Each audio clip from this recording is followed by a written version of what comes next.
माझ्यासारखं तुम्हालाही मेकअप करायला आवडतो का? पण मेकअप केल्यानंतर मेकअप कसा काढावा हे तुम्हाला माहिती आहे का? बऱ्याच जणी मेकअप काढताना खूप चुका करतात, पण आज मी तुम्हाला सांगणार आहे मेकअप रिमूव्ह कसा करायचा। दिवसभरानंतर थकलो असतो, वाटतं की आता झोपावं थेट, पण तो मेकअप जर चेहऱ्यावर राहिला तर स्किनला खूप नुकसान होतं। पोर्स क्लॉग होतात, पिंपल्स येतात, पिगमेंटेशन वाढतं आणि हळूहळू स्किनवर लवकर एज दिसायला लागतं। म्हणून सगळ्यात पहिला रूल, मेकअप कसा प्रॉपरली काढायचा।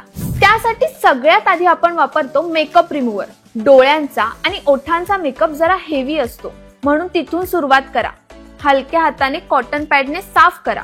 मग येतो दुसरा रूल, डबल क्लिन्झिंग। फक्त फेस वॉश वापरला तर स्किनवर फाउंडेशन किंवा लिपस्टिकचे छोटे छोटे पार्टिकल्स राहतात, म्हणून आधी ऑइल बेस्ड क्लिन्झर वापरायचा, ज्यामुळे मेकअप डिझॉल्व होतो आणि नंतर जेंटल फेस वॉशने चेहरा धुवायचा।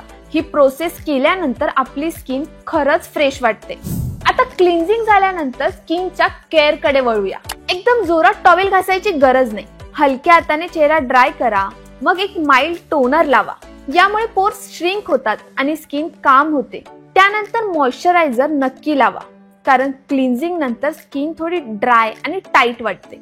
मॉइश्चरायझर मुळे नॅचरल सॉफ्टनेस टिकून राहतो। रात्री झोपायच्या आधी टाइम असेल तर लाईट सिरम किंवा नाईट क्रीम लावा। दुसऱ्या दिवशी सकाळी उठल्यानंतर स्किन सॉफ्ट आणि ग्लोईंग वाटते।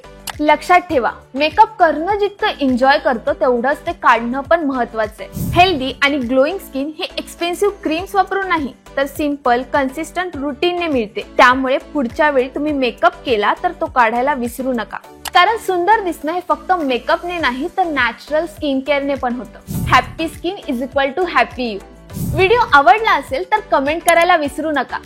अशाच व्हिडिओ पाहण्यासाठी मज्जा पिंकला नक्की सबस्क्राईब करा।